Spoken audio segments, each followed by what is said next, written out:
আসসালামু আলাইকুম। আশা করি সবাই ভালো এবং সুস্থ আছেন। আমি আপনাদের দোয়ায় ভালো এবং সুস্থ আছি।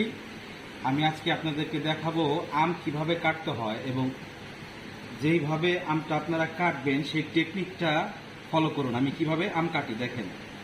আম খালি কাটতে জানলে হবে না, রান্না করতে জানলে হবে না।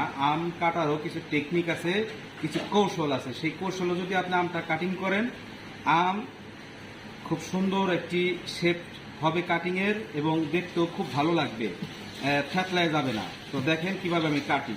এই আমের প্রথমে বোটাটা কেটে নিয়েছি। এখন আমটাকে আমি এখান থেকে ফেরে নেব। আমি যদি এখান থেকে ফাড়ি তাহলে এই আমটা কাটা হবে না।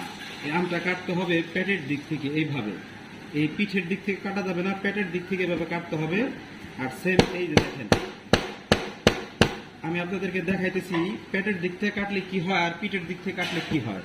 এখন আমি রাইট ওয়েতে কাটলাম, এখন আমি রং ওয়েতে কাটবো। দেখেন, আমি যদি এখন এই পিঠের এখান থেকে কাটতে যাই, সেই ক্ষেত্রে এই যে আম এইভাবে অন্য সাইড দিয়ে চলে যাবে, একদম আটির গোড়া থেকে কাটবে না। এই জিনিসটা খেয়াল রাখবে। দেখেন, এটা আমি রং ওয়েতে কেটেছি আর এটা আমি কেটেছি রাইট ওয়েতে।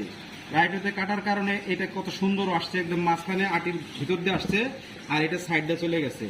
এটি হচ্ছে টেকনিক। এরপরে দেখেন আমি আমগুলি কিভাবে কেটে রেখেছি। দেখেন, এই সবগুলি দেখাও কত সুন্দর করে আম কেটেছি, কোনো জায়গায় থ্যাতলায় যায় নাই, খুব সুন্দর একটি ফিনিশিং আসছে। তো আম কাটার টেকনিকটা শিখে গেছেন, আশা করি এইভাবে কাটবেন। ধন্যবাদ।